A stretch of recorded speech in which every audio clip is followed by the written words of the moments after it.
Okay, good evening everyone. So we will start the session. So this is the fifth week for the course of biostatistics and design of experiment. Can anyone say my screen is visible? It's visible. Okay.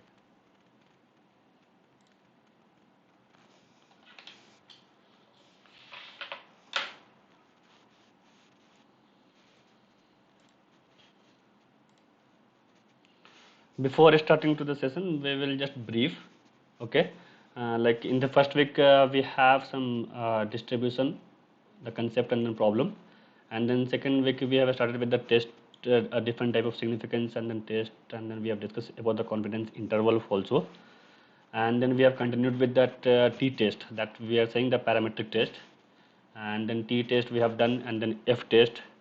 In the coming days, then fourth week we have third week we have done with that t-test and f-test, and then fourth week we have discussed the ANOVA, different types of ANOVA, one way ANOVA, then two way ANOVA, and in the fifth week we are going to discuss about some of the terms like uh, odds ratio and relative risk. Then we'll start the non-parametric test. Non-parametric test, like if the data are not normally distributed, then how we can approach it. So that terms we will discuss. Before that, to make the grounds for the non-parametric test, we will going to discuss some terms, what the conditions are there, some examples we will take, and then we'll go ahead with that. Okay. So shall I start the session? Anyone, please?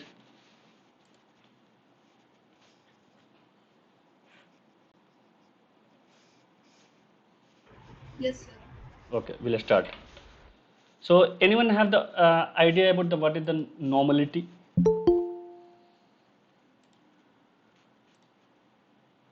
What do you mean by when we're saying normality? So what do you mean in terms of a statistic? Mu is equal to 0. Okay. Any other than mu is equal to 0? Anything?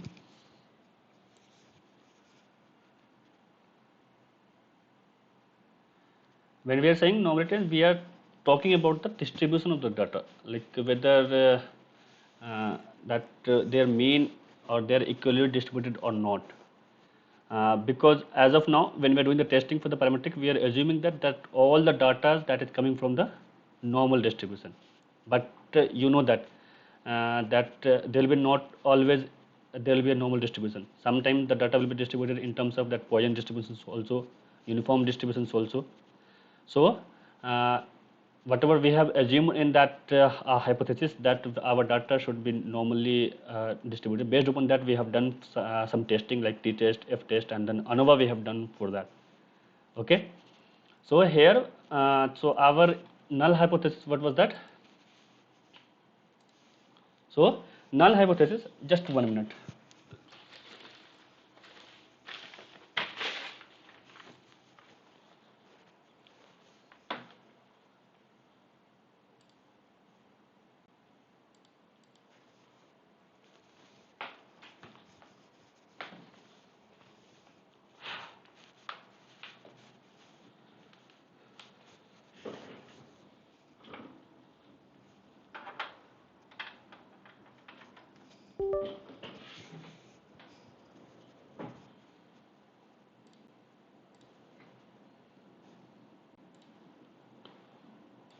So our null hypothesis, that we were saying that all the data that are coming from the normally distributed, okay, normally distributed population.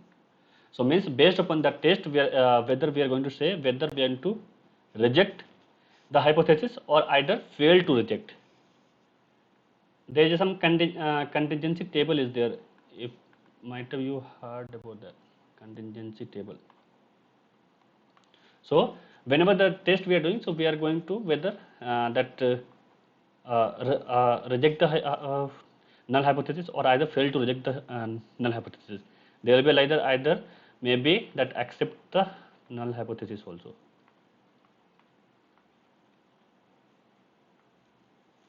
So So in that case, if the variable is normally distributed, so in that case we are using the parametric test, parametric statistic that based on the assumption itself. So let's say when we are doing the testing for the normally distribution, so we are saying the normally distributed data. If you remember, when we were discussing about the different types of tests like T test, F test, and then we were saying in the assumption itself that all the data is normally distributed. Okay, so when the data are normally distributed, so we have to say like we are going to use the parametric statistic. Then parametric test will be there. Let's say sometime what will be there, like that data will be the not in the normal distribution. So for that case, what we are going to do, if any variable, if any variable that fails to the normality test, so it is a critical. So first step, what will be there? So you have to look after the that one histogram, or maybe the normal that probability plot. Okay, so we have to check with that these two things whenever that any data set that is failed to like normality test, so we have to check with the histogram and then normal probability plot, so we can see that any outlier or a small subset of outlier has caused the normality. So first step, we are going to check with the that any outlier or any group of that data that is going to cause the that data is not normally distributed. If if so, if you are able to find out, if you are able to diagnose that one, that outlier, okay, due to that become data become odds, so due to that they are not following the normality test. So in that case, so you will find out and then you will try to rectify. If in the second case, if there are no outliers, so we have to see, so you have to go for the next that transformation. So maybe you have to look for the log or a square root of that. Okay, maybe you can go for the exponential also. Okay, why? Whenever we are saying like we are going with the partial correlation coefficient, that correlation coefficient, this is another term. So automatically they will take linear one. Linear means straight line. But sometimes what will happen, their coefficient will become 0.6 or 0.5 or 0.4. So what will do? So for checking another correlation, so we are just changing from the linear to exponential or maybe logarithmic, so that our correlation coefficient will become close to 1, close to 1. So in the same case also, if we are not able to find out the outlier or there are no outlier that is going to cause the normality, so in that case we are going to check or we are going to transform the data in forms of log or square root, so that the data will become normal. Okay, so if again we are not able to do the transformation, like there is no transformation is not viable alternative, so in that case, so like non-parametric test that we have to require for the if you are not able to transform the data in any of the transform that any other forms like logarithmic or either exponential, even though we have done but still data is not coming to the normal, so what we can do, so we can go for the non-parametric. So for the non-parametric, what will be there? Like there will be no conditions like the data should be normal or if anything. So there are some terms I will be discussing that these are some that concept you need to know whenever you are applying for any research paper or either you are doing any statistical test. So this you should be very clear when we are going to use the non-parametric test, or when we are going to use for that what we can say parametric test, or that depends upon the that various categories also, or various that variables also. Okay, so then if you are not able to make the data in forms of the normal distribution, so we have to go for the non-parametric test. So there are various types of normality tests are there. Anyone heard about that? There are various types are there. Can you say? Can you name it some test? Normality test. There is a very famous is that Shapiro-Wilk W test. We are having somewhere 6 to 7 tests are there, that is like a bit popular. First one is the Shapiro-Wilk test. This test is among that, this is most powerful test among all the normality test we have. So they are going to be a most powerful test, in that they are taking the ratio of two estimates. We will not go too much deep, but I will just explain that how that some tests are there, and then how they are using the statistics. Based upon that, they are able to find out the normality test, like whether the data are normally distributed or not. So let's say, so in that Shapiro-Wilk test, what they're doing, so they will take ratio of two estimates of the variance of a normal distribution based on the random sample. Just 1 minute.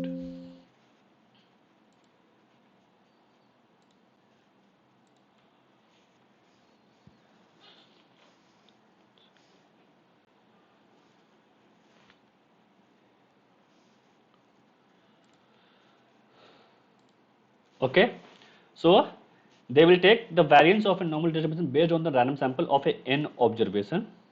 Okay, so in that, numerator is the proportional to the square of the best linear estimator of the standard deviation, and the denominator is the sum of the square of the observation about the sample mean.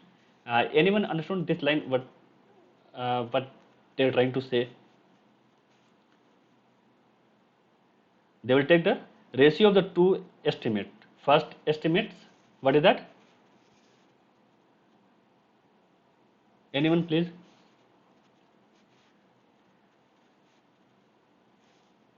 Variance of the normal distribution.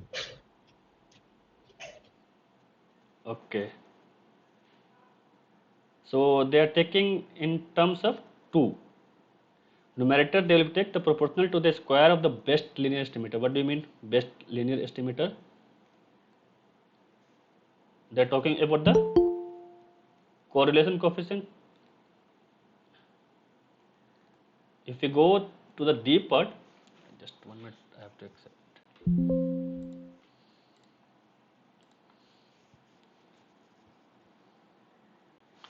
I will show you one.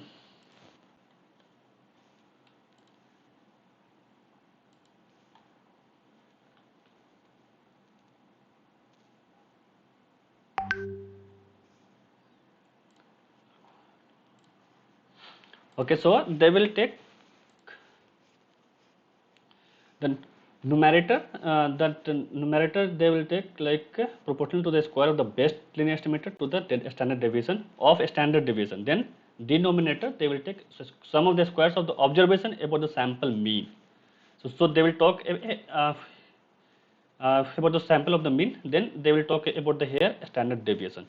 So they will get the value in terms of 0 to 1. Whenever we are saying numerator, so it will come some 0 to 1 only. So if that is coming to close to 1, so we'll say okay, this is normative distribution or either highly correlated with the data.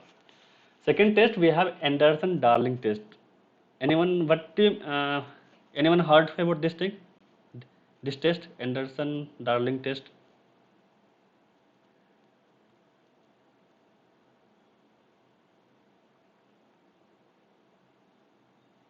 Yes, this was explained in the lecture.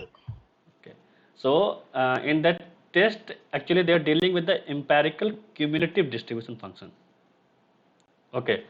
So when let's say whenever whenever we have a what we can say any data sets are there, but data sets are their frequencies are like not given, or either we can say that data set are distributed like that. It's a like a cumulative. It's not they are related with the previous data or either the upcoming data. What do you mean by EDF? That empirical cumulative distribution function. Anyone have the idea? EDF. If you say the EDF, that is empirical, like whenever that data distribution function, so their increment or either decrement, it will go 1 by n, form of 1 by n, like inverse of that. Okay, we'll have the data set. So there the terms that upcoming or either the terms that went, that earlier data or either previous data, they both are correlated. It's like a cumulative, so they are not independent data. Okay, so so this test is as similar as the Shapiro-Wilker test only. So they have the one condition. So this test is not calculated when a frequency variable is specified. Let's say some data are there, like we have tossed the coin, and we have tossed the coin, and like we want to, sometimes we'll say the frequency we have tossed the coin for the 10 times or 15 times or 20 times. So in that case we are not going to use this test, we have to use the another test. Okay, so what is the next test? Next test we have Martinez-Egelwick test. So this test actually they will based upon the median and then robust estimator of the dispersion. What do you mean by dispersion? If you How have spread is the value? a spread of Spread. the, yeah, spread of the value. So the same way, if we say about the tendency, so if we talk about the tendency, so it will mean, median, and then all these things will come, and then dispersion will, if we talk about, so it will come skewness of the data or either that kurtosis of the data. So they will take based upon the median, and they are going to find out the estimator for the dispersion. One more that what we can say famous test that Kolmogorov that is Smirnov test. Anyone have the heard about this test? If anyone is doing the research, this test we are using frequently for the biostatistic or bio mechanics problem for the checking the normality of the data. So actually in this test, what we are doing, based on the maximum difference between the observed distribution and then expected cumulative normal distribution. So means they are going to like check with the maximum difference between the whatever that we have observed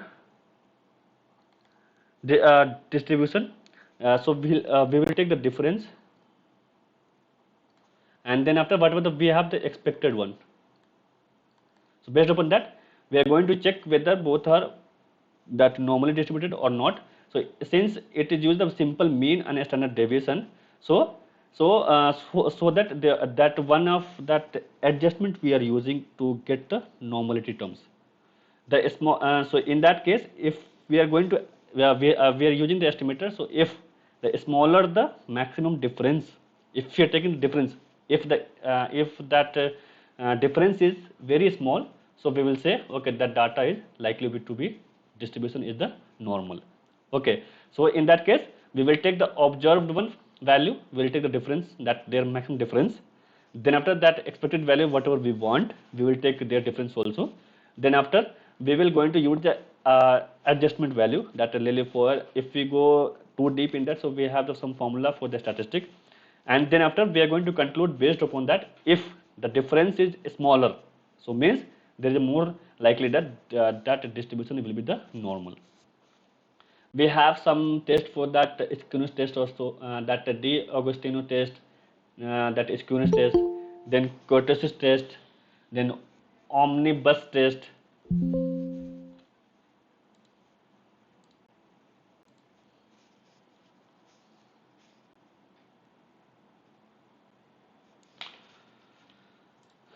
Okay, so there are some like in that what we are doing, like we'll talk about the skewness of the data. Based upon that, we will say whether the data is normally distributed or not.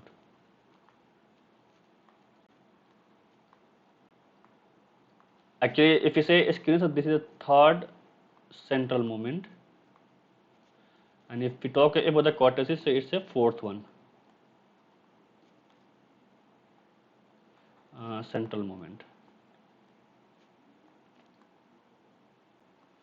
So based upon this, so based upon the degree of the skewness or kurtosis, we are going to talk about whether the data is going to be a normal or not. So the same way, there is a one term is coming omnibus. They will take omnibus. Anyone have the idea what is the omnibus?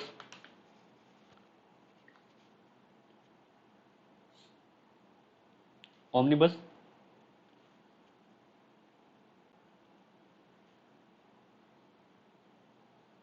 No one.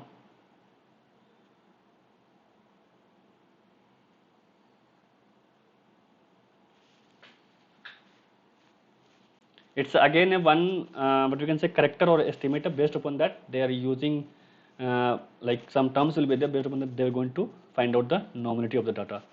So there is one more test is there, that rank joiner test. Okay, so they will take correlation between the sample data and the normal scores of the total data. Okay, so if the correlation coefficient is near to 1, so we will say okay, this population is the normal. So rank joiner statistic assess the strength of this correlation. If it is less than that appropriate critical value, so that we are going to uh, reject the null hypothesis of the population normality. So means whenever like our coefficient it came less than that what was the critical value we have, so in that case we will say okay, we are going to reject the null hypothesis of the population normality. So this test is just as similar like that Shapiro-Wilker test also. So deciding on the appropriate statistical method for the research. If you say about the we have some dependent variables are there. Okay, so if we talk about the we have the one variable type like scale, then second is the categorical. So if that data is normally distributed, so we will use the parametric test. Like parametric test we have the t test, then f test, then we'll use ANOVA. Okay, if we have the skewed data, so we'll use the non-parametric test. Non-parametric, anyone have the idea which test is that? Like we say chi-square test. And in the categorical, so in the ordinal, so we are free to use any non-parametric test. And if the data are nominal, can anyone say what is the ordinal data and what is the nominal? What do you mean by ordinal and then nominal? Sir, prior to that, what is scale and what is categorical? Like scale and categorical, like if you say if we are able to classify in terms of a scale, let's say we have some datas are there like that, let's say we have some parts are there. So if you are saying okay, this parts going to be a fail or that accept, so we are going to categorize in two terms. If we say we have that data came that group of data like 1 to 10 scale. So if that is 1 to 2 3 one group, 3 to 5 one group, so it's we are going to terms in the scale. If that group of data, like we are saying in terms of frequency, we have some data set will be there like age group. We have some 10 to 15, 15 to 20. So we are just scaling it, and then after we are going to categorize in that. So if we are that dealing in the scale terms only, so we can use whether the data is a normal distributed, so we'll use the parametric test. If not distributed normally, so we'll use the non-parametric. Categorize means we are just either yes or no, or either we are just say okay that high, low, average. Even though that can be go in the scales also. Scales can be a high, low, below average. So that depends how based upon your need of the research, based upon your whatever the output you want, how you are categorizing the data, like whether in the scale terms or either in the categorized. Okay. In both the cases, the data is continuous. Yeah. Okay. That can be that's why I told like it's up to you that how you want to categorize and whatever the output you want based upon the design of experiment or either based upon the experiment we can say. All right. Thank you. Okay, so anyone can say about the ordinal and then nominal?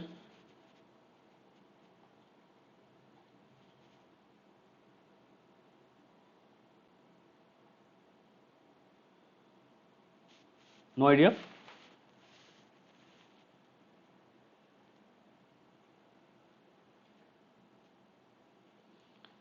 Nominal will say with the age group something we are speaking about. Ordinal, like it's again a continuous data will be there, but it's different from the some sort of we are just putting on a scale and then we are putting on the categorized something.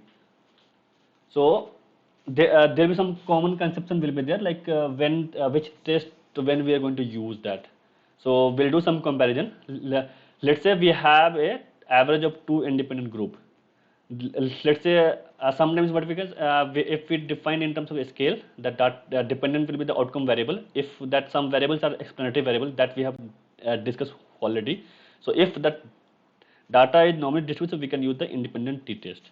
If data is not that what we can say normally distributed, we can use the non-parametric test that can be anything that 7 to 8 or either that be a more type of test that is available. Based upon that you can use the robust non-parametric test based upon the variable. So if we have that average of two independent group, so in that case, if the data are nominally distributed, so we can use the independent test, or either if the data is not going to be a non-parametric, like it's the data is the non-parametric, so we can use the non-parametric test. Okay, so if let's say we have that average of 3 plus independent group, so in that case what we can use one way ANOVA, or if data is not normally distributed, so in that case we will use the Kruskal-Wallis test, KW test. Okay, so third case we have like so this is how if we are working on the two independent variable. Let's say we have a research. I want to do only that comparison between that one that trained athletes and then one untrained athletes, or either we will use that one will be the male and female. So in that case both are independent. So in that case we will use the independent t test if the data is normally distributed. Otherwise we can go for the non-parametric test. Okay, so if we have that more than two variable, let's say in that we have the age like male, female, and then another that transgender also came. So three variable will be having. So in that case we can go for the one way ANOVA. And then third one we have that average difference between the paired. It means that we have some paired, and then based upon that we are going to make some conclusion. So for that we can use the paired t test. Okay, then after for that this is for normally distributed, and if the data are not normally distributed, so in that case we'll use the Wilcoxon sign rank test. Then if you have more than that of or 3 plus measurement on the same subject, let's say you have done any of that participant one age group, that male you have taken, you have done the testing for one drug A, drug B, drug C on the same participant only. So in that case you have to use the repeated measures ANOVA. And then if the data are not normally distributed, so that in that case you will use the Friedman test. So this test, just I am saying, like based upon the data you have to, whenever you are working on any problem or any question you are working on, so you have to see that in which category your data are following. Based upon that you should decide which test you are going to use. Just say if you are working on the statistics, so you will be knowing too many things in the statistic, but the person will be, we can say that good in the statistic when they can decide or they can when they can take the decision which test we have to use for our problem. We have plenty of tests that is available, but the thing is that which test is best suited for our problem, that is the main task. And knowing that is a statistic is very easy, but the thing is that when we have to use that test or this test, that is a very important part. So let's say test of association. What do you mean by test of association? Why we are doing this one? This table is actually a contingency table if we talk about, and we are doing the, like we have two variables are there, relationship between the two continuous variable. So we will say okay, one variable is going to associate with the another variable or not. It's like a both are dependent variable and that too continuous. So in that case like we can use the Pearson correlation coefficient and then a Sperman correlation coefficient. So there are two correlation coefficients. It's like we have to we'll be having this one and then we'll draw a straight line and then we'll see okay where the data are following. and we'll get the 1 R value. If R is close to 1, so we'll say okay, datas are highly correlated, like both variables are very highly correlated, like both are affecting each other. If we'll say okay, we have the data, it came somewhere, so it's somewhere it will come 0.1, 0.2, so okay, we'll say okay, these datas are not, both are not too that heavily dependent, both are independent, we can say. So in that case, you can go for the t-test or of further t-test, okay, further tested. Okay, so another one, like we are predicting the value of the one variable from the value of the predictor, looking for the significant relationship. Whenever we'll say one variable is associated with the another variable, so in that case we'll use a test of association. So we'll do for the linear regression or either logistic regression based upon the our data set. Then after, if we are going to assessing the relationship between the two categorical variables, so categorical, so in that case we'll use the chi-square test. Chi-square test we will discuss. We'll solve some problem based upon that also. Okay. Let's say now we'll have it one scale dependent and then several independent variable. What do you mean? One variable that we have, that what we can say objective or oriented. Another variable, that second one we have the explanatory. Let's say I am saying the performance of the drug. This is the one objective, but we'll talk about their component. Will be like their efficiency, and then we'll talk about their effectiveness. Sometimes that is related. So in that case, what we will do, like we have to apply for the if that the second independent, first is independent, second is independent. So we're going to use the multiple regression. So based upon the, if we have the scales or binary, if we have the nominal, or then we have the nominal, so we can use the two-way ANOVA also. So that one we have already discussed. Like we were having that one objective oriented problem, and then we were having some 2 or 3 inside the variable was there.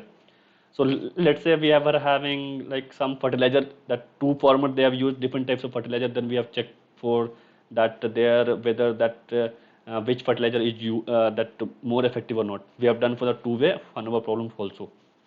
Okay, so we have to see the okay when we have to apply for the regression, or when we have to apply with, apply for the ANOVA.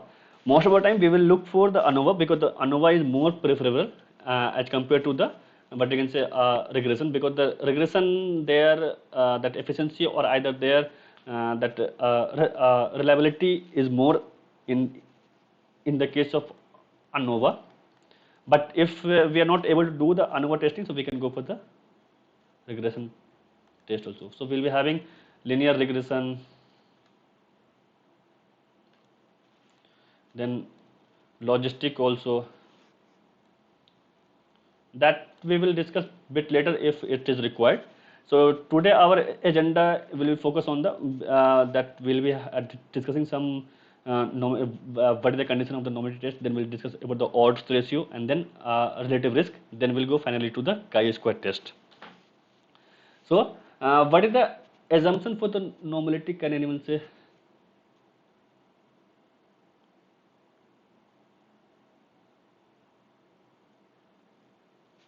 So first assumption is that for the parametric, we are saying that the data should be the normally distributed. But in the case of what we can say non-parametric, so we'll be having okay, data can be a distribution will be any distribution, maybe the Poissons, maybe the binomials. We will do the problem based upon this also. Okay, so parametric test actually is more powerful than the non-parametric test, because you know they are going to be more likely to detect the true differences or relationship that exist. Okay, whenever we'll say the parametric that ANOVA or either t-test or f-test, actually this is more they are giving a more genuine that conclusion that than of the non-parametric, because we know that data are already normally distributed, so we know the distributions also. Based upon that, they will give the true differences or either the whatever the relationship happening, that is the they will give the in terms of true. But if we talk about the other non-parametric tests, so we don't know what is that distribution or if anything. So simply we'll do and we'll try to get out the odds ratio or either the relative risk, or either we are going to get the, that chi square value. So that sometimes that will be not that useful for us. So if we say about that statistical test for the separate Wilkrow test, so if we are talking about the t test or parametric test, so we'll have the data set should be the n is equal to less than of 30. If we want to check the data, or either if we want to go for the non-parametric test, so that data should be less than, that greater than of 50. That data should be of sample size of greater than of 50. Then after once we will going to plot that one, so we are going to check with the histogram plot also, and then that QQ plot also. So in that histogram, anyone have the idea about the histogram plot? Like if we have the data, we can get like this, or either like this. Whether this is true plot, or either we will get in terms of median or anything. Histogram.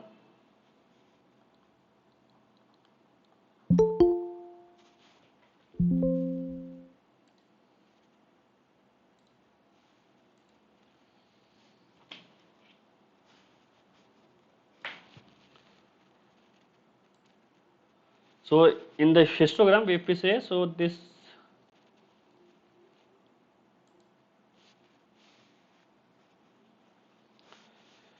histogram, if the data are like this one, so this is not actually this look like this.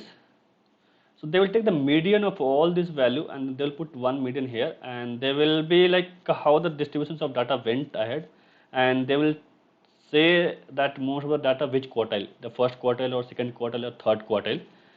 If you are good enough for that data representation or either that sampling, so you will get to know that. So they will take this as a distribution, that one will be that one, and they will be going to take the median value. Median value sometimes center, so okay, they will say okay that they are lying in the second quartile. Otherwise, if this is in somewhere here, so it will be a first quartile. If that line, median line is there at this, so we'll say third quartile. So this you will get to know that when you will do some problem, or either you will try to understand. Okay.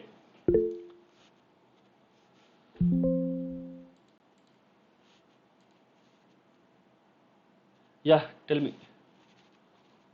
Sir, the graph that you showed, you told this that is histogram. I think that is box and whisker plot. Am I wrong?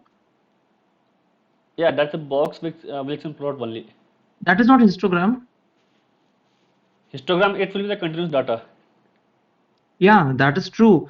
But histogram, we don't have that line extension. We can't see the outliers in histogram. That is box and whisker, I think.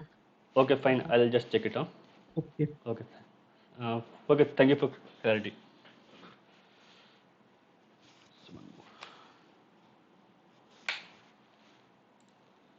Okay.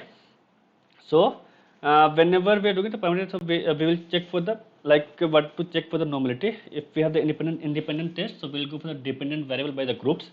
If we are doing the paired t test, so we'll go for the paired differences. Okay.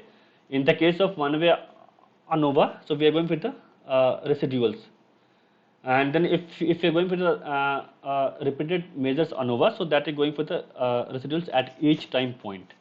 Okay. And if you are doing like Pearson coefficient, so like we are checking for the both variables are normally distributed or not. And then after simple linear regressions also, they are also checking for the residuals. Residuals means error. Okay. Let's say we have some examples are there, like what is the reaction times. Let's say we have the data on reaction times after the drinking or either water, alcohol.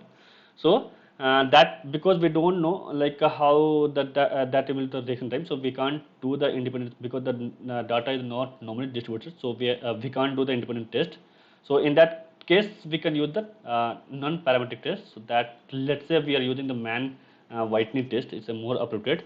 So in that we are going to it tests the hypothesis that two distributions are the same. Okay, then after we will going to arrange the data, all the data we are going to order and then ranked from the fastest to the slowest relevant group.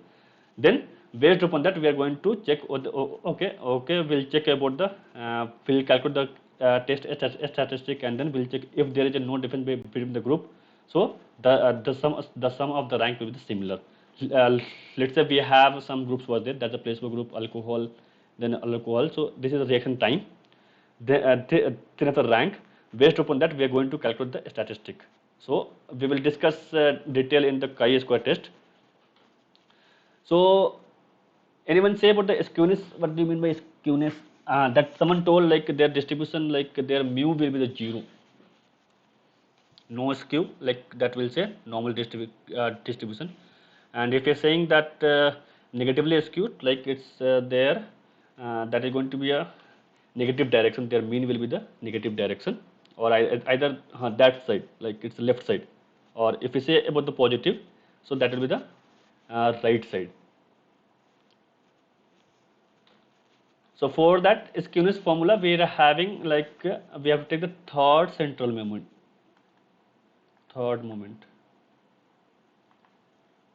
and if we talk about the kurtosis, but anyone can tell the differences between the what we can say skewness and then kurtosis?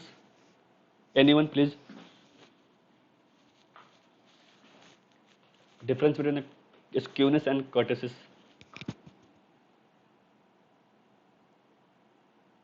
Kurtosis will tell us if the curve is flat or narrow. Yeah.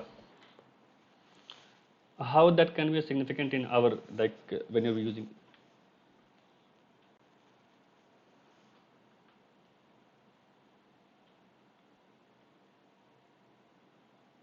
Yeah, so based on the value of kurtosis, we can say if it is normal distributed or not, I feel. Okay.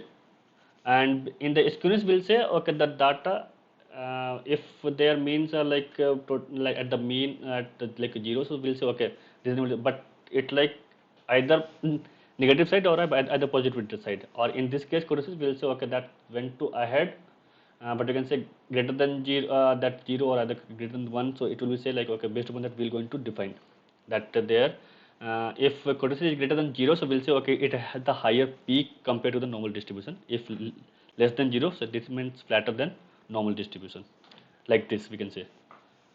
So if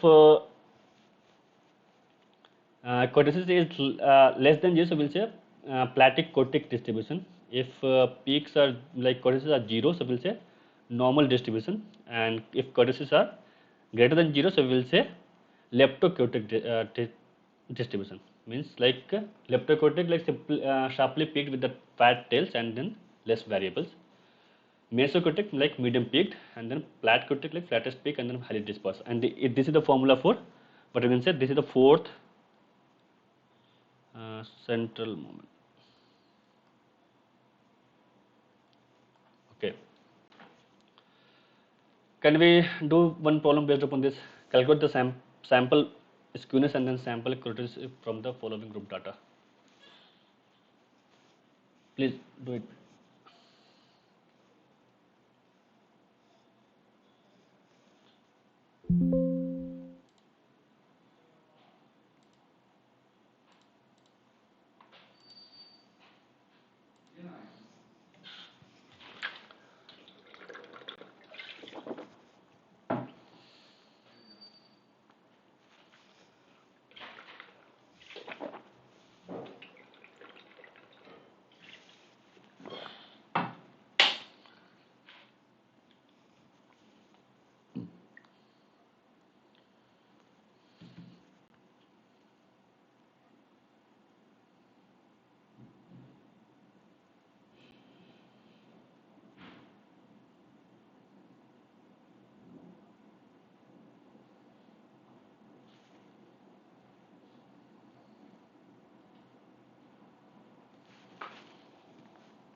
This is how it can be. We can go ahead with this. We have the other classes.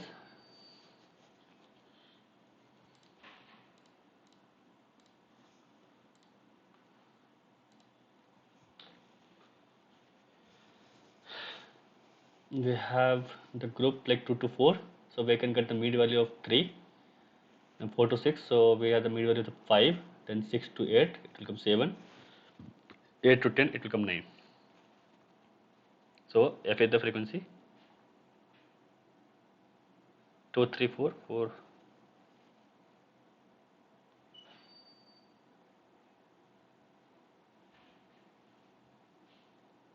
Then we will calculate the mean also for this, 7, 3, 5, 7, 9. 3 plus 5 plus 7 plus 9.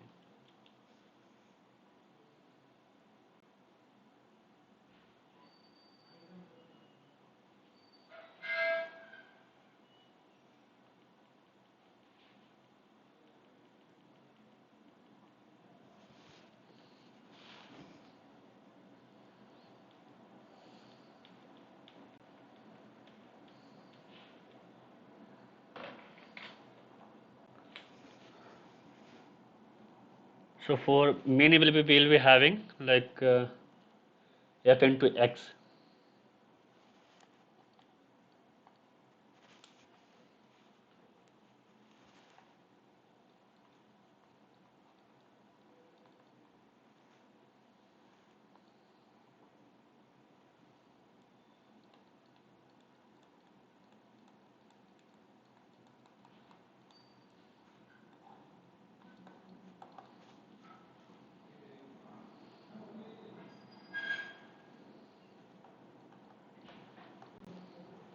Similarly, we can calculate the standard deviation by using this formula, that fi into xi minus x bar equals whole square upon this one, so we'll get 1.88. Then we can make the one table for the f into x. Then after we can make the x minus x bar, and then x minus x bar का whole square. Then by using this formula, we can calculate the skewness and then kurtosis. So this kurtosis came around like 2.0, so we'll say okay, that become that higher peak.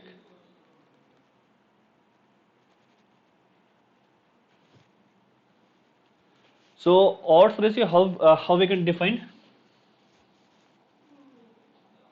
point estimation? Can anyone say the definition of the odds ratio? Sir, I'm sorry, if you could go back to previous slide, I have a question. Yeah, sure. Okay, why here it's divided by 10? We have the total frequency of 10. Frequency we have to take, not number of points. Yeah, frequency we have to take. I think in the question somewhere it's missing. I'll see the question and then so it's frequency of the 10. And what will be median in this set of data? What will be the median and how to calculate it? We don't have the repeated this one, so we're not sure. We'll check and then we'll tell you. Huh? Okay. So now we'll come to the odds ratio.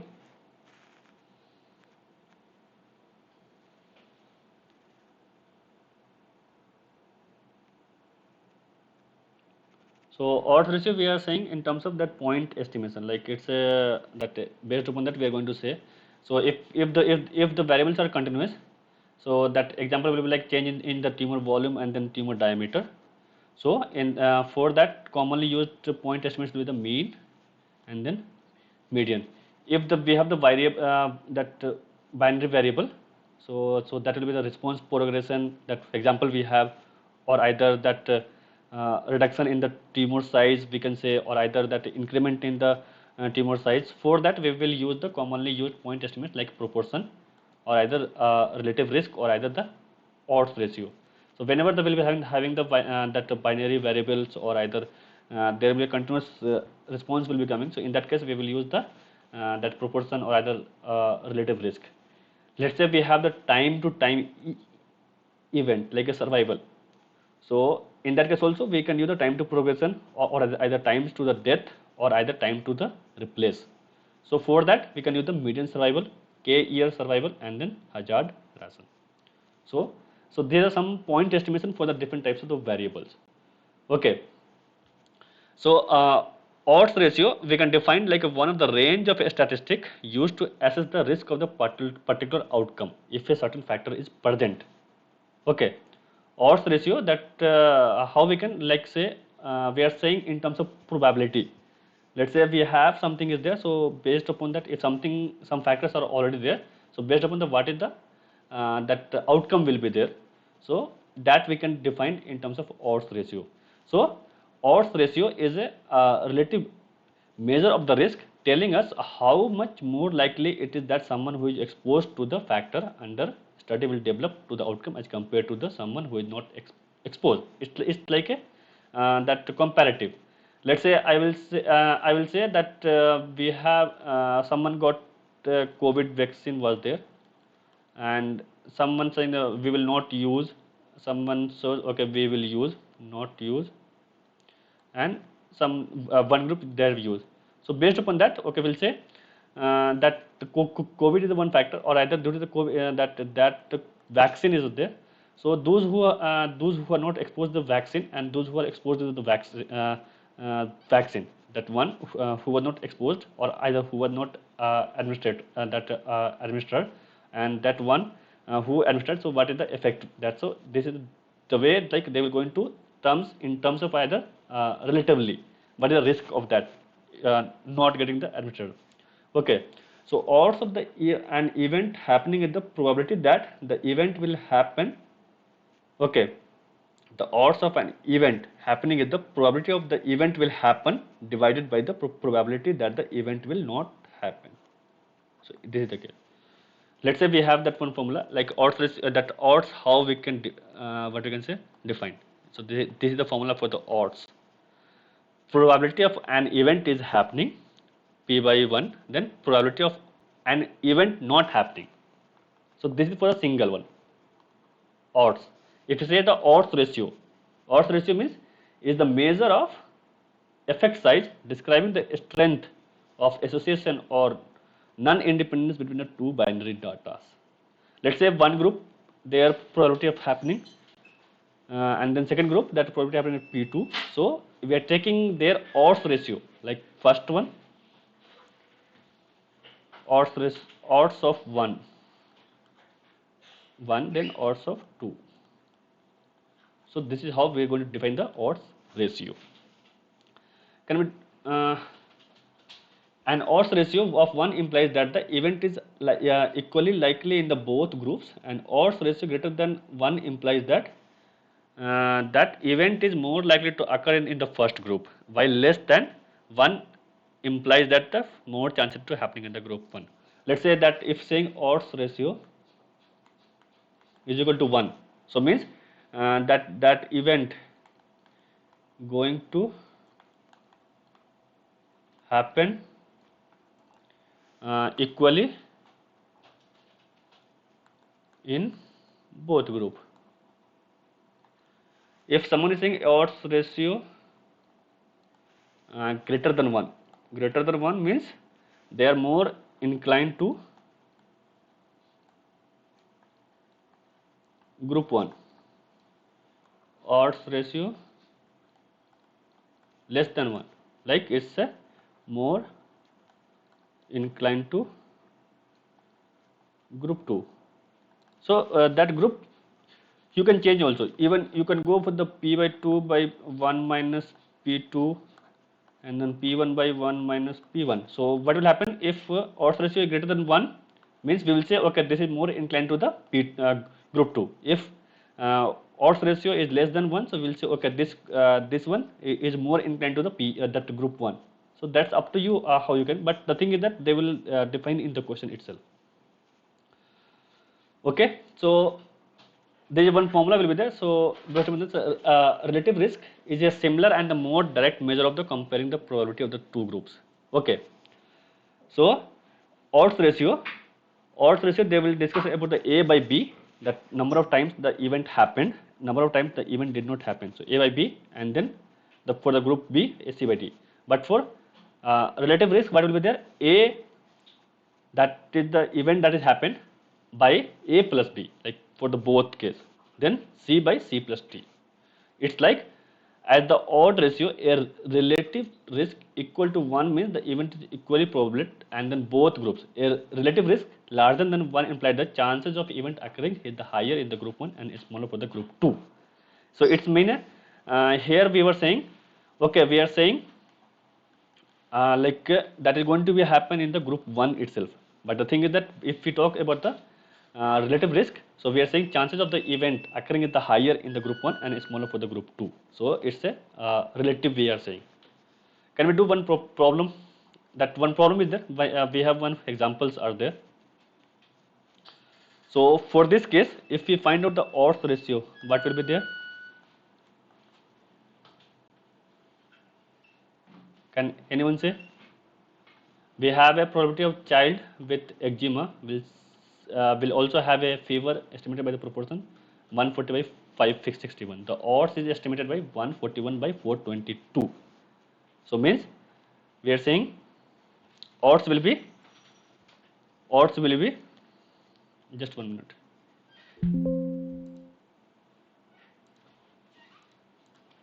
Can you go? I'm taking the classes. Come after 8 only.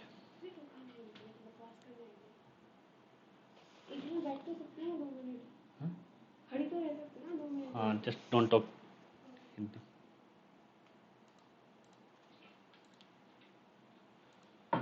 So if we say about the odds, so we will be taking like the event is happening, like that is a 141, and that event did you know event is happening like 420. So that will be 141 by 420. If we talk about the odds ratio for the yes case, so 141 by 420 by 928 by 3525, like this it will go. Okay. And if we talk about the relative risk, how that will go? Can anyone say? It will be 141 by 561 divided by 928 by 14453. Yeah.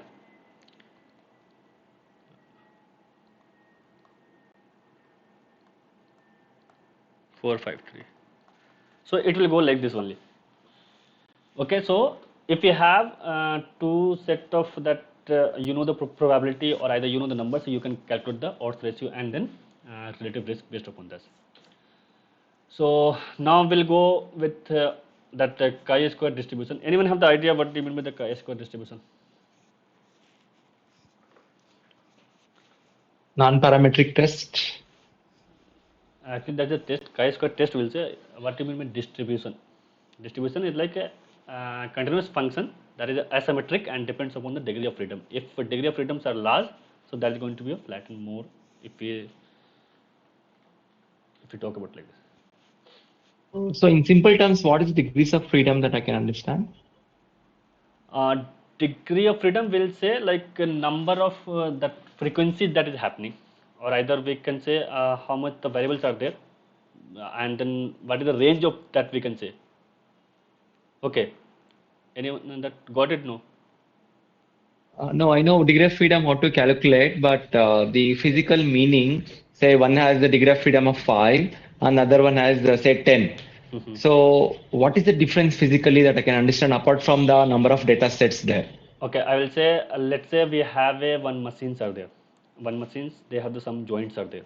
Okay, so that joint can be any type. I will say they have the degree of freedom only 1, means either they can go with the, let's say one machines are there.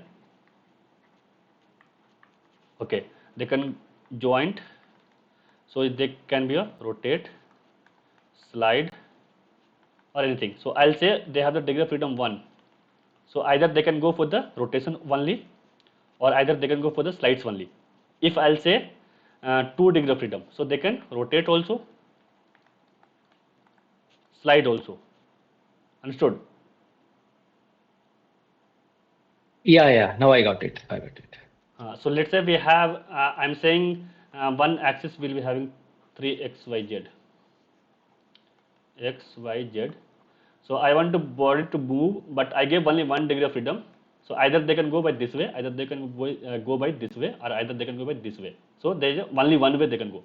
I'll say uh, z axis. I'll say for the 1 degree of freedom. So either way we can go. Maybe x, maybe y, maybe z.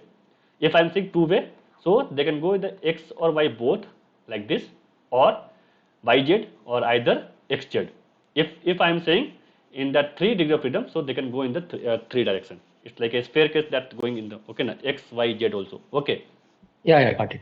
Uh, Thank you. So chi-square distribution, we are saying like it's a distribution in the asymmetric, and then that is going to depend upon the degree of freedom. If number of their frequencies are made wise, so they are going to flatten, or either they are going to be their data set will be the higher. Okay, and then what is the use of that? So a set of actual frequency with expected frequency to test well a sample fits a theoretical distribution is a good fitness of the test or not. What do you mean? We will be having that one observed frequency.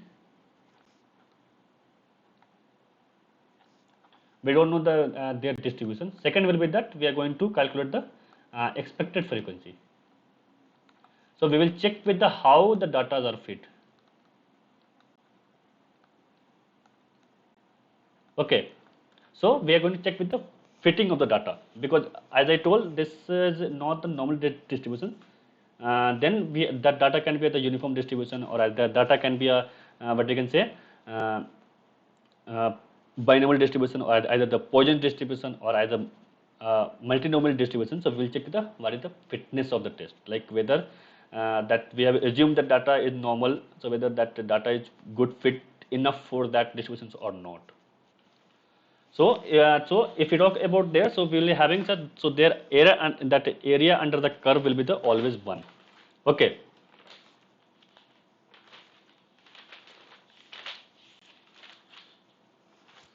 And then area and the curve between the 0 and x chi-square value will be the cumulative property. You know the PDF, that probability distribution function. For the continuous variable, we are going to say, okay, summation of their all area will be the 1 only. Summation of their that probability, it will be 1. So if we are going about the chi-square test, so we will talk about the first conditions. So total frequency should be the very large, like greater than 50. Second will be summation of their what we can say observed frequency and then expected frequency should be what we can say same, and no expected frequency should be less than of 5. So whenever the frequency will come less than 5, so we have to change it to what we can say greater than 5. Fisher exact test. Yeah. Or no information about the parent population. So we should know, we don't know about that how that population is there, like it's a normal distribution or something. So we have to, like these are some conditions that we need to when we don't have anything, so we'll just put this condition and we'll go ahead with that. So for that chi-square test, we will be having the statistic. Whenever we are talking about the test, so what will be the first step? We have to define this, what we can say null that is the hypothesis. Hypothesis. Whenever we are going to speak about the test,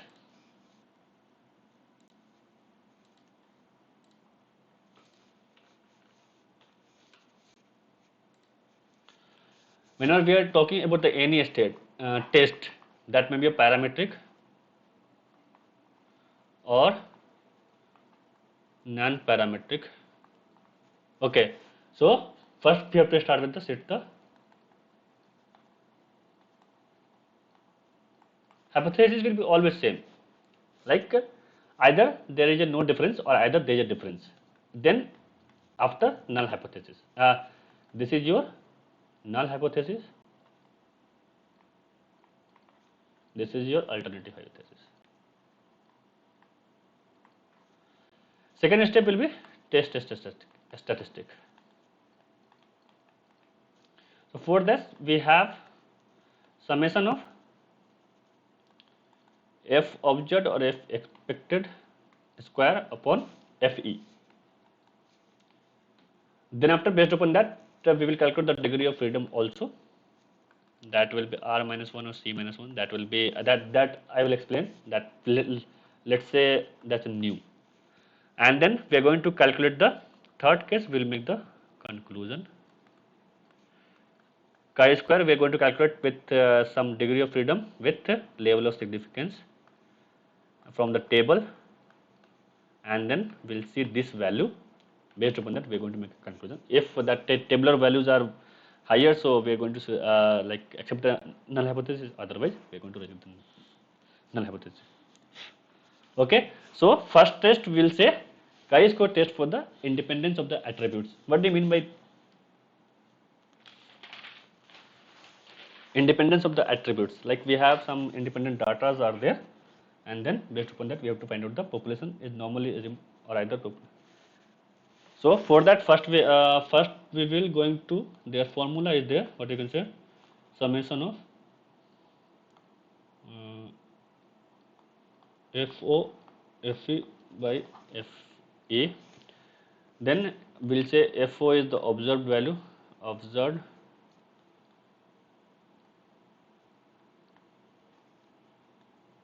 frequency. FE will be the expected frequency. For independence of the attributes,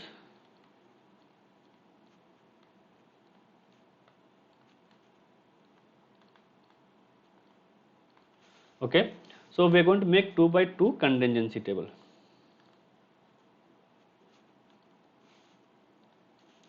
Let's say we have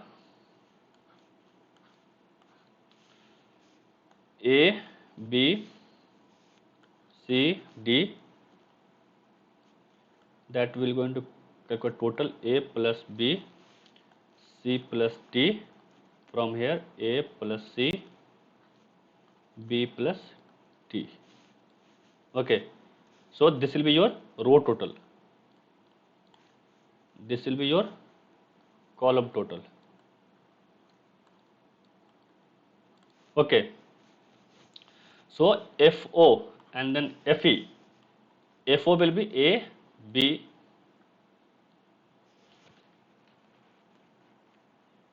A, B, C, D. This will be your estimates of A, B, C, D. What is the formula for the E of A? Anyone can say?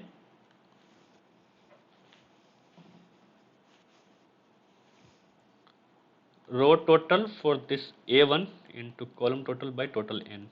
What do you mean? A plus B, column total will be the A plus C by N. Is it correct?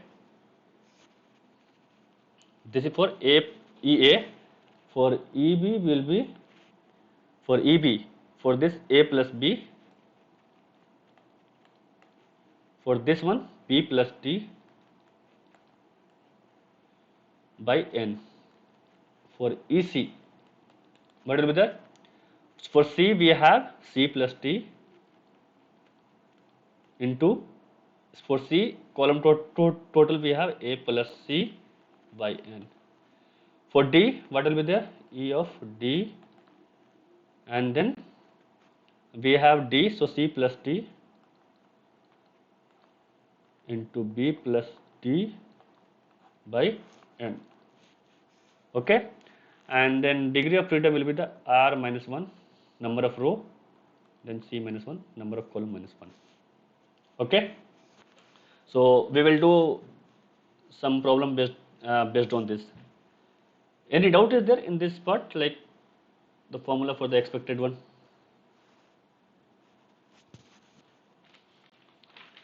Okay, we'll do one problem so that we can get the better clarity. Okay,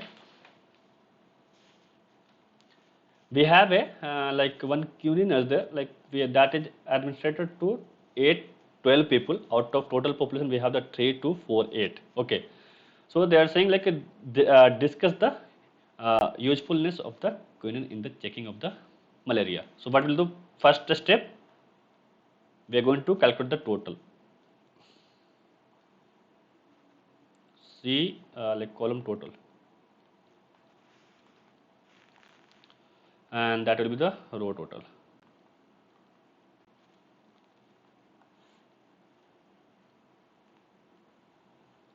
It will become how much? 240, 6 to 8, 9, 10, 7 to 9, 10, 3 not 8, and this will become 8, 12, and this will become 2, 4, 3, 6. Total will become 3, 2, 4, 8. So first we will set the hypothesis.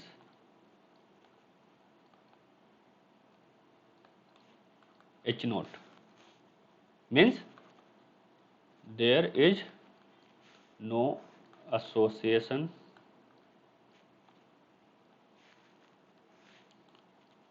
under between what we can say quinine and malaria. So alternatively, what will be there? So there is a association. Okay. So we'll calculate based upon this our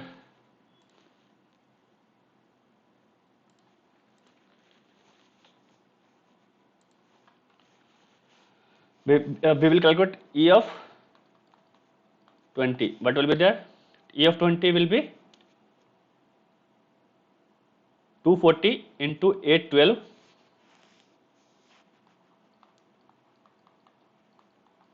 Total number we have how much? 3248. Someone said this value also, E of 792. It will become 792 3008 812.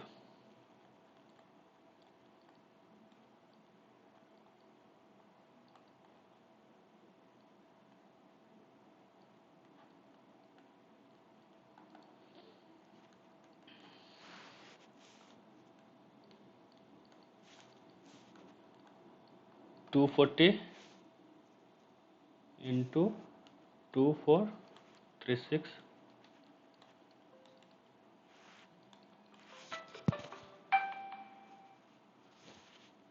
Just 1 minute. Can you please go ahead with? Hello, sir. Sir, Sir. sir, I have sent you some questions, right? Sir, now class is there, sir. I'm just. Okay. After finishing the report. Yeah, I'll call you, sir.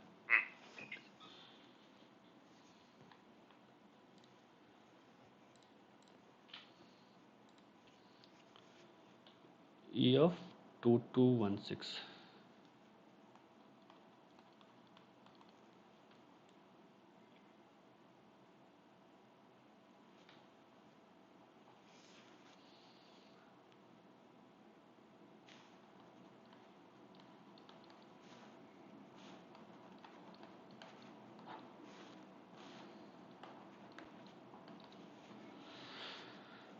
What will the value for this? Is it 60? Yes, sir, 60.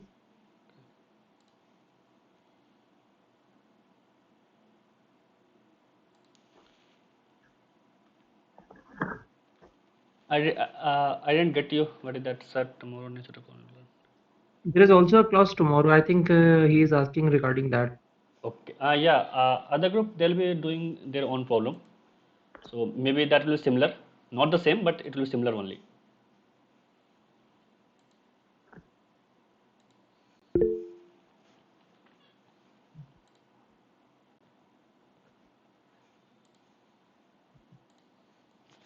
Second will be 752. 752. 180. 180 and then 2256. 2456. We will make the table. FO, FE, that will be the 20, 792, 220, 2216. We'll be having 60, 752, 180, 2256. So we'll calculate FO minus FE. We'll calculate the FO minus FE whole square. Okay. So can anyone say this one will be the minus 40? This one will be the 40. 220. It will again 40 minus 40. This will comes all 1600.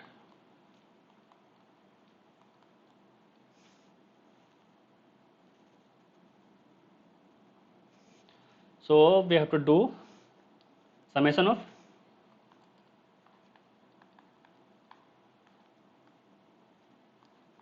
upon FE. What will be there? That will be 1600 by 60 plus, is it correct? 1600 by 752 plus 1600 by 180, 1600 by 2256. Can anyone say this value? This will be the chi-square value. 38.36. 38.36. So now we will go for the degree of freedom. That will be the R minus 1, C minus 1. How much?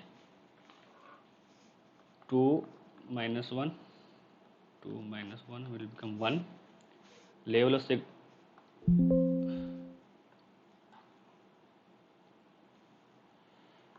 of significance is equal to 5%. Can anyone say this value chi-square 1 at 5%? 3.84. Okay. 3.84. So we have calculated value is greater than tabulated. So we are going to reject the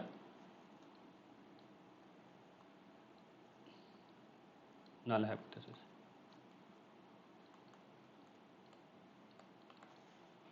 Okay. Any doubt is there in this? No, no. No, it's clear. Yeah. Sir, I have one query Yeah. that in lecture sir has told for 2 by 2 contingency table we have to go for Yates correction. Should we go for Yates correction in this or not? That is my No, confusion. in this not required. This is like sir have taught the different method that I have given like some simplified method. Okay. Whatever you feel comfortable, you can go ahead with that. Okay, sir. Can you do this problem?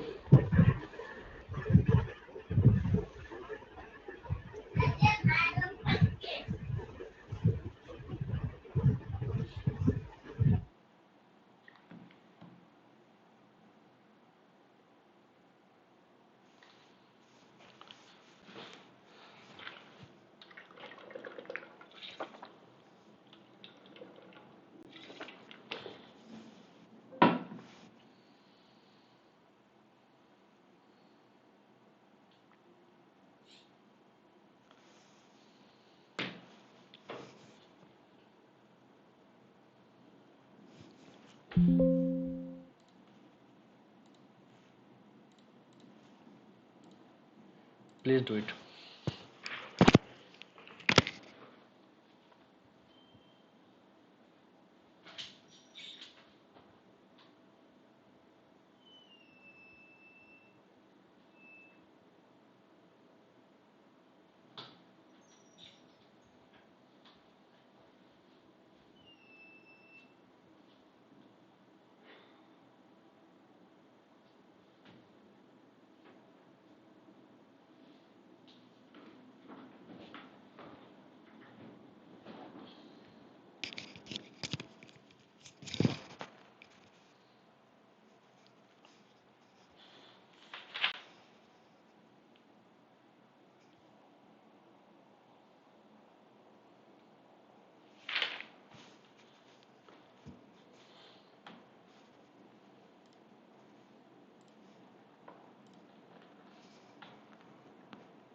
Okay.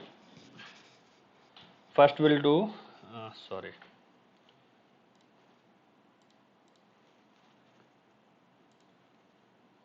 Okay, first we'll do what we'll do. First we are going to get this 2 value.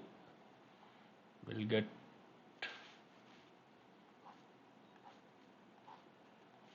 row total and column total.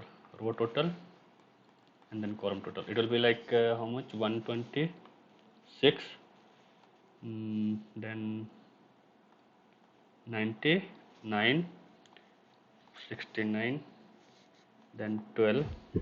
It should be 93, right? Oh, sorry. 60 plus 33. Yeah, sorry. 93. 93. 93. Oh,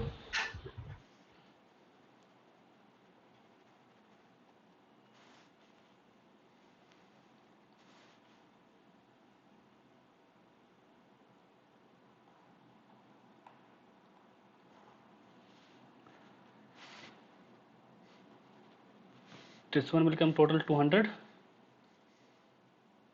and 100. This will come 300.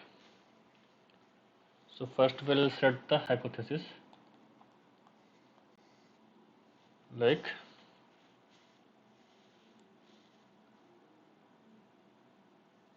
there is no significant difference between the two research.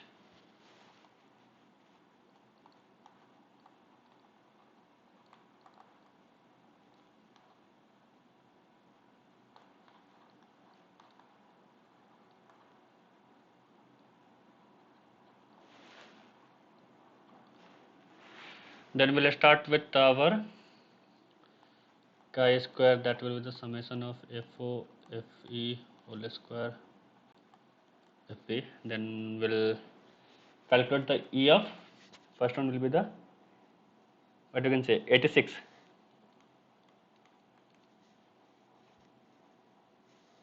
Can anyone say the value? 200 into 126 by 300. E of 60 will be 93 into 200 by 300. E of 44 will be 69 into 200 by 300. E of 10 will be 12 into 200 by 300. Let's say this value. And E of 40 will be 126 100 by 300.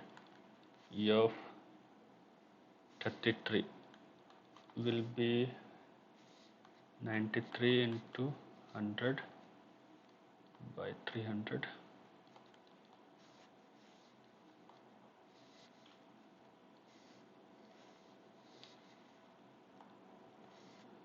$25. 69 into 100 by 300. E of 2. 12 into 100 by 300. Just say this value, anyone. Is it 84?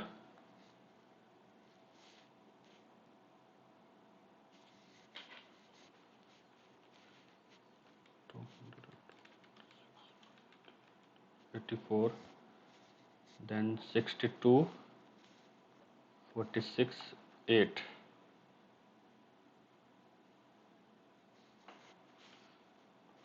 42, 31, 23, 4.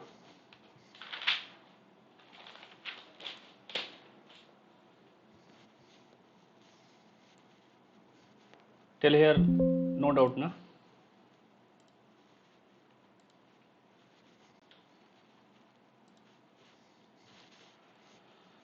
So, what is the observed value? We have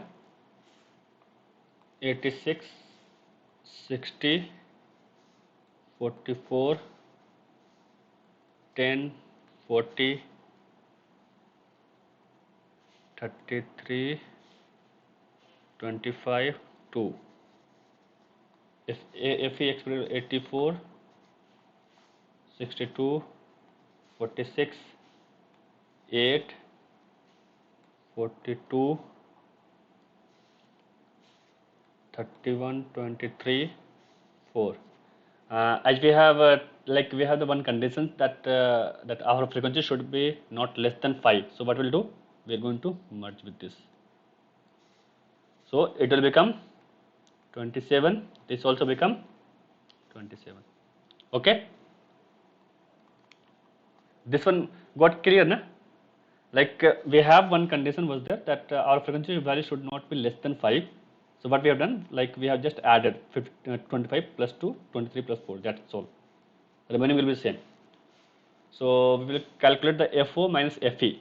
First one will get 2 minus 2 minus 2, 2 and 40 minus 42. It will come minus 2, 2 and 0. We'll calculate FO FE whole square. 4, 4, 4, 4, 4, 4, 0, 6, 7. Now we'll calculate FO by FE whole square upon FE. Okay, so for that we'll be having how much? 0.046.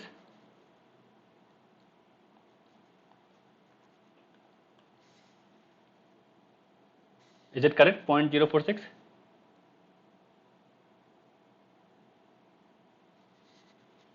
We have 4 by 84. 0.0476. Okay. This will be for 0.064, 0.086, 0.5, 0.95. Somewhere we have missed 0.5, 0.95, 2, 3, 4, 6, 1, 2, 3, 4, 5. Okay, this here.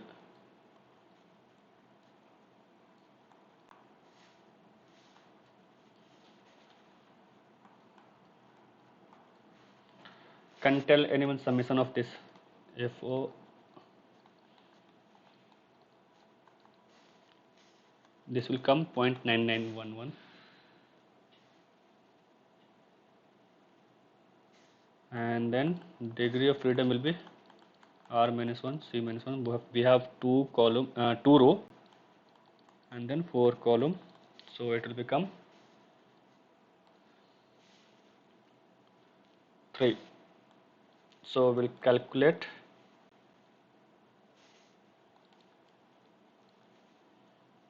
uh, 3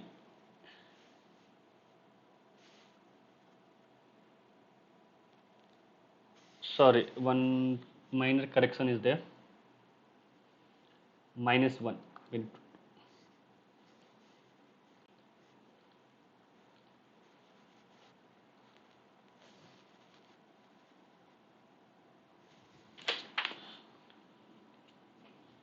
There will not be any minus 1. It will be just number of column minus 1 into number of rows minus 1. Okay, fine. But for this case, what we have done, we have merged 2 rows values. So we in this case we have to do minus 1 also. This is a special case, we can say, because earlier we were having 1, 2, 3, 4, 5, 6, 7, 8. No, actually it will be like this. Since you have converted it merged the last 2 rows. Can you go to the previous table? Yeah. No, the original table, yes. So actually what we have done is above average and genius we have combined together. Okay. So if you see, then the number of columns will be 3 and the number of rows will be 2. So 2 minus 1 into 3 minus 1. Okay, 1. That's also correct. So that is how it coming as 2. Okay. Okay, fine. So we will get for two level of significance of 5%, how much this value? It's coming around somewhere 5.99. Yes, sir. So chi calculated is less than of chi tabulated. I hope in exam they will be giving us the chi-square value that is from the table. Yeah. They will For give. comparison. They will give. Actually, that at each level of significance and then degree of freedom, the value will be there for that statistic value. So we are going to accept the null hypothesis. So that we have done with the independent test. So we will go with the chi-square test for the goodness of fit for the uniform distribution. Okay. So we will start directly with the problem only. So for uniform distribution,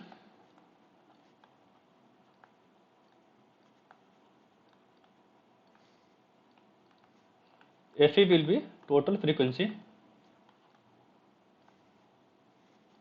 by number of sample. Okay. So we will start directly problem. So we have that this is the observed frequency we have.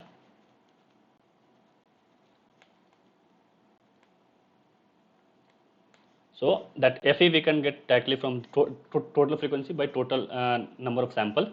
So we will calculate the, just 1 minute, I will add page.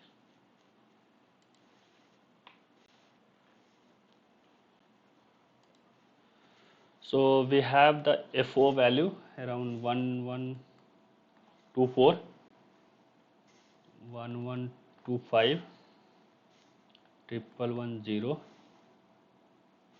1120,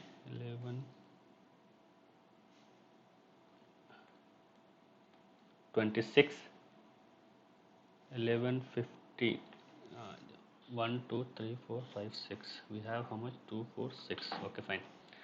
So how much will get the Fe value? We have to summation of frequency by number of sample will be will just add 1124 plus 1125 as 15. Total number of sample how much? 6. So we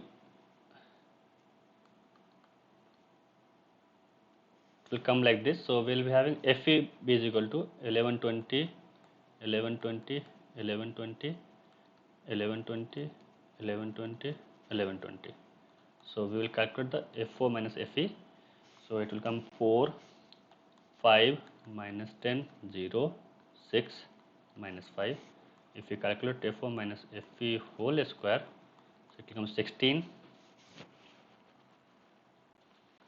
It becomes 16, 25, 100, 0, 36, 25. If we calculate F4 minus Fe whole square upon Fe, so it should become somewhere 16y 1120.014, 0.022,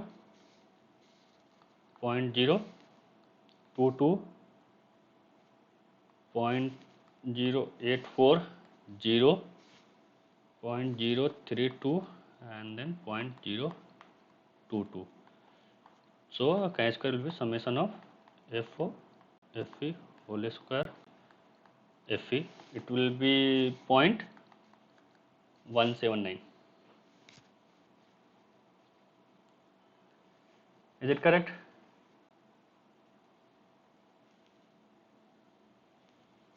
For this, how many degree of freedom will be there?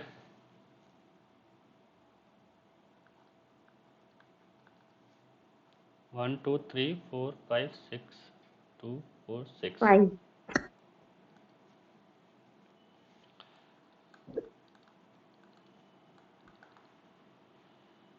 How much the value? 11.07. 11.07. So we are going to reject the, no, accept the null hypothesis.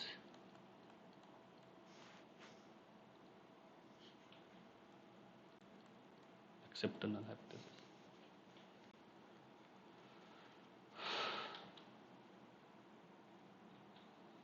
Shall we go for that binomial distribution? For uniform, it is clear, na?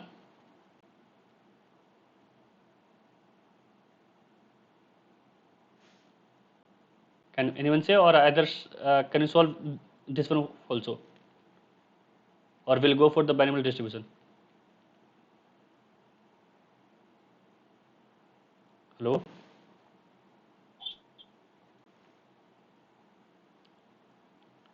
Okay, we'll do it fast this one. Huh?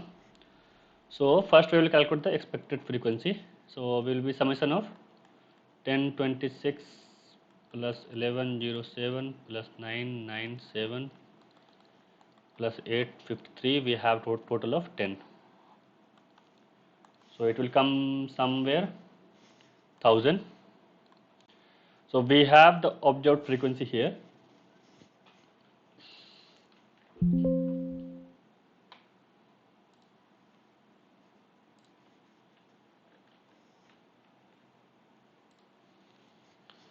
We have the observed frequency here, expected here.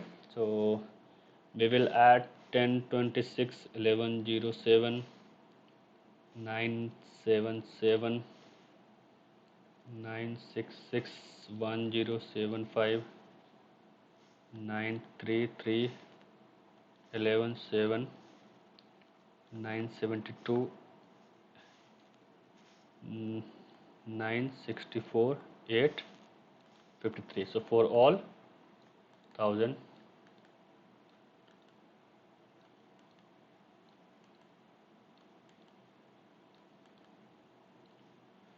3, 3, 6, 8 and 9. So we'll calculate FO minus FE. So we'll be having 26, 107, 23 minus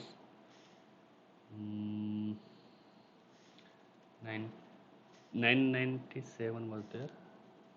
117. It is 997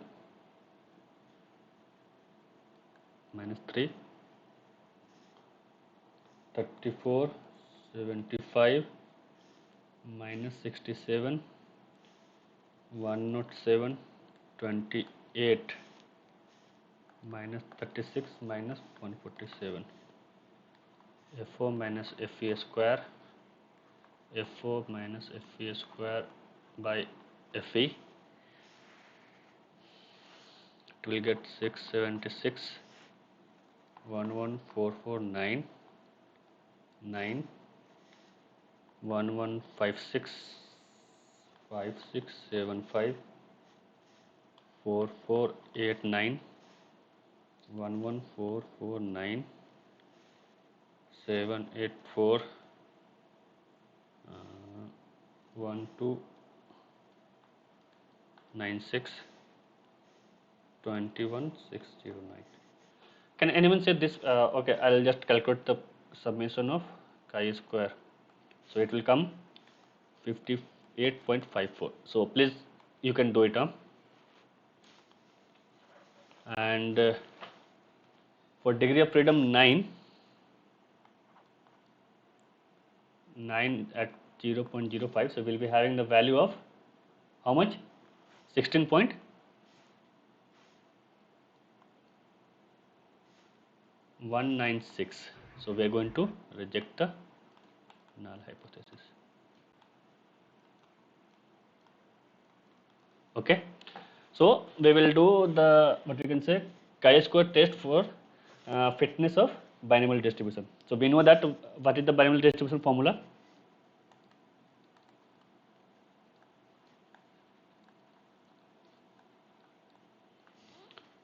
P is equal to X is equal to X.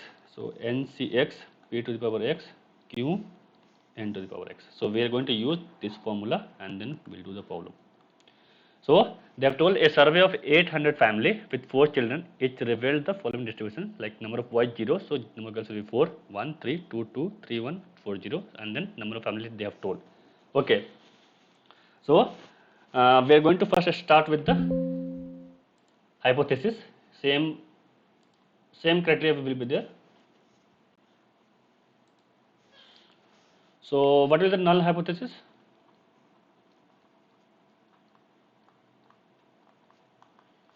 H naught, it will be there saying that males and females are equally probable, like number of boys, number of childs are equally probable. So we'll see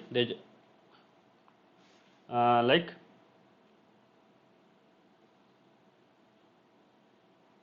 the probability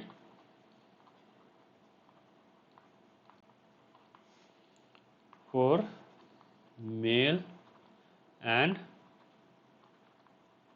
female are equal. So H1 will be P is equal to Q will be the half. So H1 will be the alternative will be like not equal. So we will start P is equal to X is equal to X and Cx P to the power X Q to the power n minus X. So it will be the 4Cx 1 by 2 to the power n 1 to the power n minus X.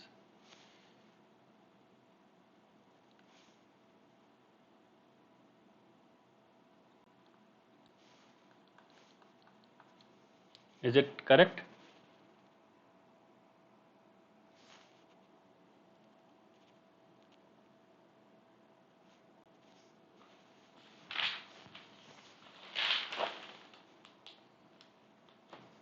So now we will find out the expected frequencies.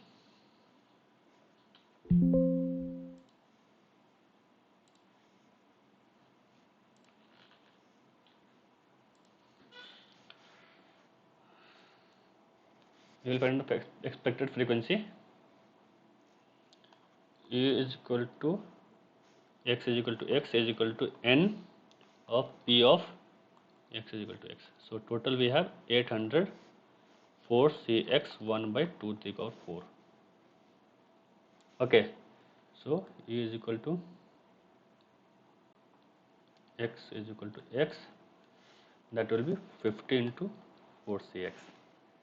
So let's say for X is equal to 0, 50 into 4C0 will be the 50. For X is equal to 1, 50 into 4C1 2. For X is equal to 2, 50 into 4C2, it will become 300. For X is equal to 3, it will become 50 into 4C3, again it will become 200. X is equal to 4, so 50 into 4C4, it will become 50. So shall we make the table? The table will be X FO. Okay, I'll take one more page. What is this C in this formula? Combination formula that we are using this formula NCX plus P to the power X Q to the power n permutation and combination formula. Yeah, that is okay, but I cannot get the calculations. 4Cx, then you have substituted like x being 0, x being 1, 2, and 3, Yeah. and 4, and so on. Yeah. So can you go to the current slide? Yeah. Yeah, this one. So 50 into 4C4. What is 4C4 then? 4C4 will be having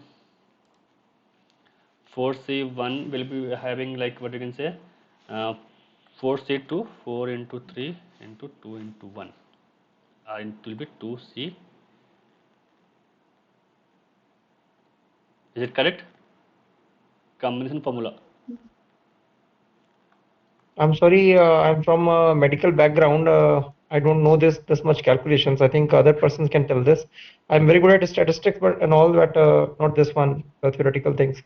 Okay. Actually, this is the Can permutation. anyone from the mathematical background can tell the difference? How we are getting this formula, or if you can help. Okay, I'll just show you.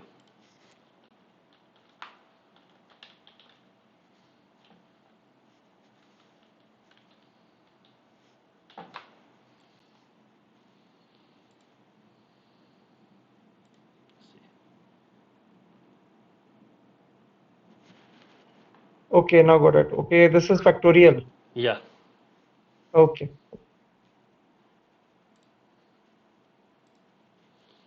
Okay, so now we have this all values are there.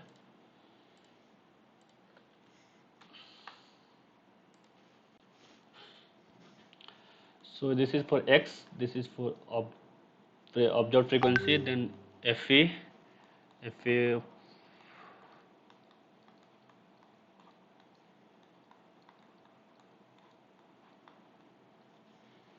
0, 1,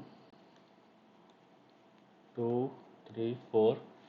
We have 32, 178, 290, 236 and 64. For that we got 50 and 200, 300, 200 and 50. So we'll calculate this will be the minus 18 minus 22, that will minus 10, 236, 200, it become 36 and then 14, it become 324, 484, 100, 1296 and then 196. So we will get 324 by 50, we will get somewhere around 6.48.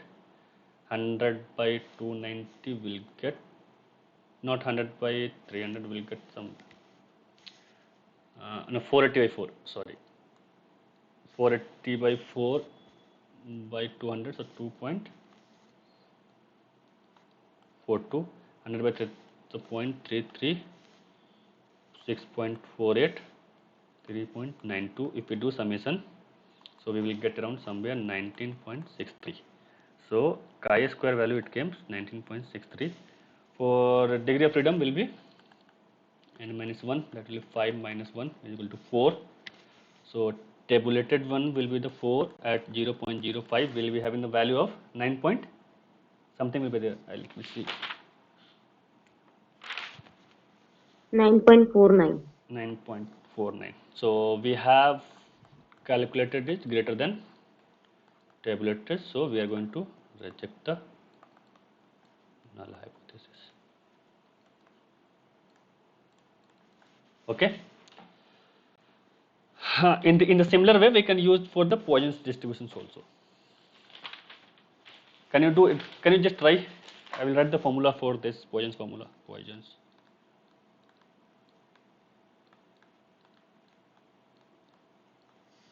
P of x is equal to x will be e to the power minus lambda, lambda to the power x by x factorial, and lambda you know that NP.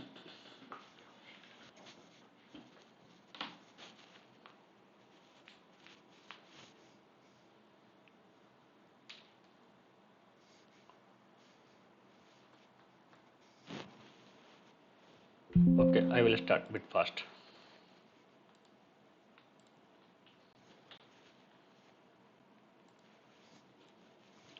So we will start with the hypothesis. H naught. They have told like in the accounting department of bank, 100 accounts are selected at random and examined for the error. So the following results have been obtained. So that this information verify that error are distributed according to the Poisson distributions or not. Okay, so first we have to assume, okay, so that error is or errors are distributed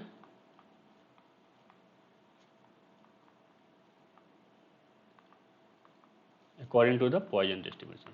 So alternative will be just opposite.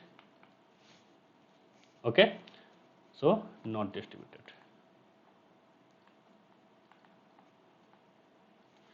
So for Poisson we already know the formula. P is equal to x is equal to x e to the power minus lambda, lambda to the power x, x factorial. So that we can calculate the lambda by sigma of fx by summation of f. How we can calculate? So for 0 to 36, this is not the thing like summation. Just wait one minute. This is not the thing. F into x plus 1 into 40 2 into 19, so on, 6 into 1, and summation will be, we'll be having the 100 because the 100 we have taken, so it came around how much? 1. So we'll go for the p is equal to x is equal to lambda e to the power 1 minus 1 and 1 to the power x by x factorial. Okay, so now we can get the expectation, n into p of x lambda. So 100 into e to the power minus 1, 1 to the power x into x factorial. So we all know that 1 to the power anything that will come always 1. Okay, so 100 into e to the power minus 1 by x factorial. So we will get the value somewhere. How much we are getting? 36.787 na?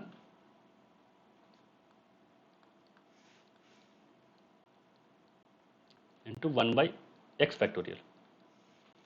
Is it correct now?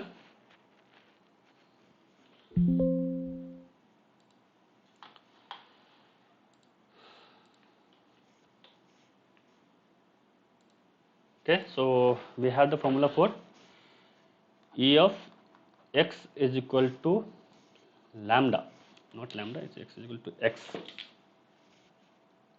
We have the formula 36.787 into 1 by x factorial. So we'll go for the expectation of x is equal to 0. We have to get the 0, 1, 2, 3, 4, 5, 6.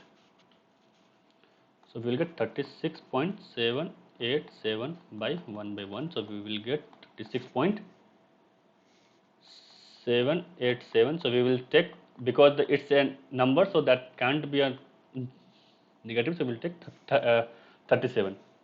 Okay. A is equal to x is equal to 1.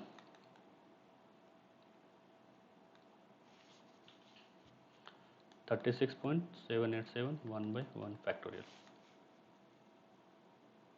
So that will be 37. 2. 36.787 by 2 into 1, it will become 18.39. So we will take as a 18. E is equal to x is equal to 3. 36.787 by 3, 2, 1, 6. So 6.13 will say 6. X is equal to 4. 36.787 1 by 4, 3, 2, 1, 4, 3, 12, 24, 24 it become 1.53, we will take 2. Okay. E is equal to x 5. 36.787 into 5 factorial. So it will become 0.5, 0.3. 0.3. If we take x is equal to 6, so 36.787 by 6 factorial, it will become 0.051. So we got all the values. Now we will make the table.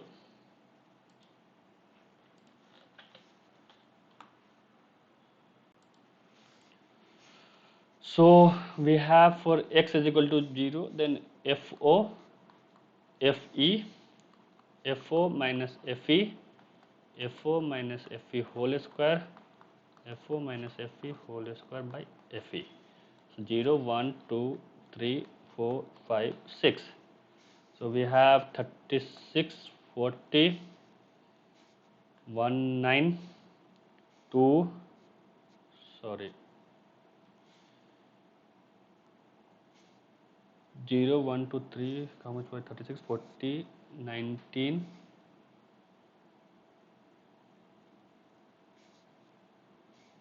0, 2, 1. Is it correct? I'll check the value. 0, 2, 0, 2, 1. Fine. So FE came 37, 37, 18, 6,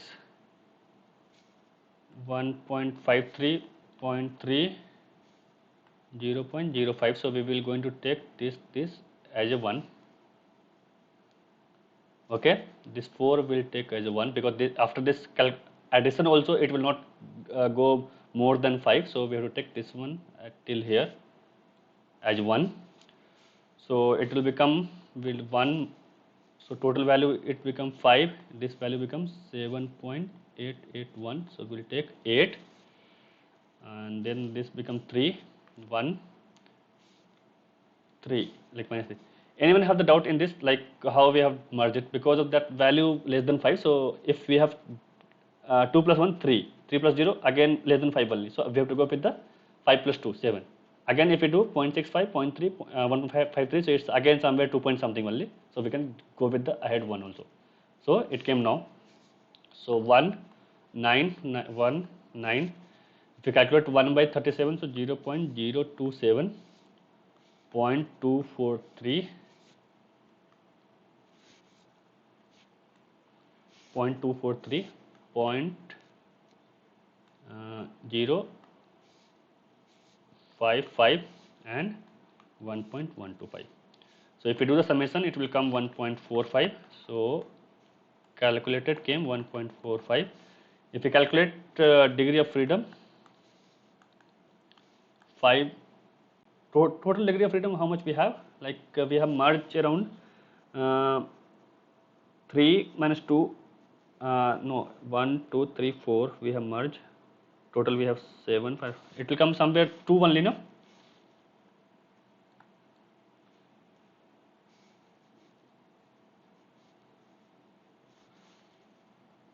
One, 2, 3, 4.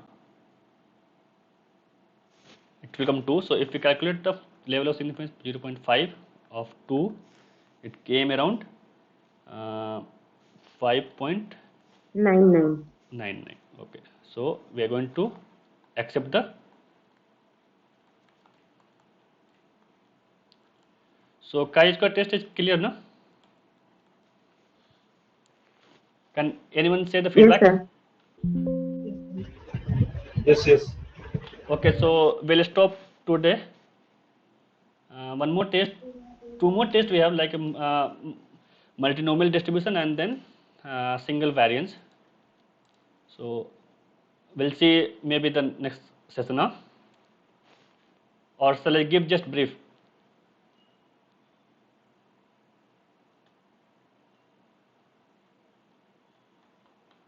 Okay, can anyone say the feedback? How was the today's session?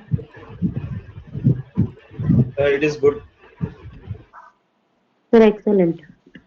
Okay, so thank you. So we Can will Thank you, sir. stop. Yeah, upload the video as usual. Last week also you did on same Yeah, day. sure, yeah, sure. Yeah. Thank you. Okay, thank you so much. Thank you, sir.